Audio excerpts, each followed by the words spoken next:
बिस्मिल्लाहिर्रहमानिर्रहीम। अस्सलाम वालेकुम नाजरीन। एक बुजुर्ग दरिया के किनारे इबादत इलाही में मशगूल थे। कई पहरों से ना कुछ खाया ना पिया था। भूख की शिद्दत की ताब ना लाकर उठे और दरिया के किनारे किनारे चलते रहे। अचानक सामने से एक सेब बहता हुआ चला आता देखा। हजरत रहमतुल्लाह अलैह ने भूख के आलम में वो खा लिया। खा लेने के बाद दिल में ख्याल आया कि पता नहीं ये सेब किसका है और मुझे तो मालिक से इजाजत लेनी चाहिए थी। ये सोचकर वो दरिया के किनारे किनारे आगे चलते गए। अभी कुछ ही दूर गए थे कि सेबों का एक बाग नजर आया। ख्याल हुआ कि सेब यहाँ से गिरा होगा। अलबत्ता ये जवान बुजुर्ग बाग के अंदर दाखिल हुए और मालिक बाग से माफी चाही। क्योंकि मालिक बाग भी बहुत बड़े अल्लाह वाले थे, इसलिए समझ गए कि आमदा जवान नेक आदमी होगा।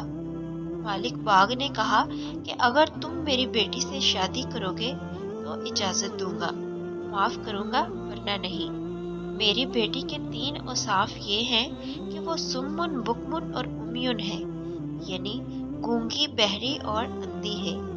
जवान दिल में सोचता है कि मैं खूबसूरत जवान आदमी हूँ, अच्छी से अच्छी लड़की मिल जाएगी, दुनिया बन जाएगी, लेकिन आखिरत बिगड़ जाएगी।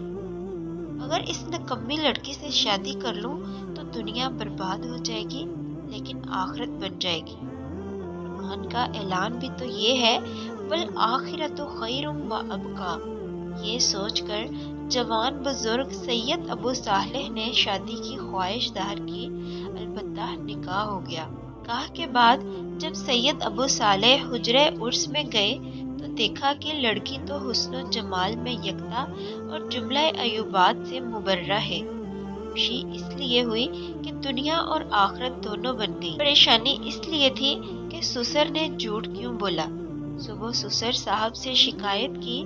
सुसर ने फरमाया कि मेरी बेटी जब से हद बलोगत तक पहुंची है, इस वक्त से अब तक किसी अजनबी मर्द से बात तक नहीं की, ना ही देखा है और ना ही किसी अजनबी मर्द की बात सुनी है।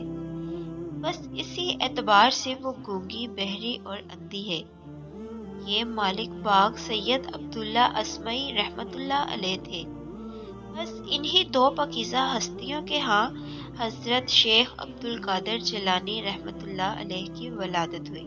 नाजरीन, अगर आपको ये छोटा सा किस्सा अच्छा लगा हो तो लाइक और शेयर करने के साथ साथ हमारे यूट्यूब चैनल नहतिया वाइज को लाजमी सब्सक्राइब करें, ताकि इस तरह की और मज़ीद इस्लामिक इंफॉर्मेशन वीडियोस आपके लिए लेकर आते रहें।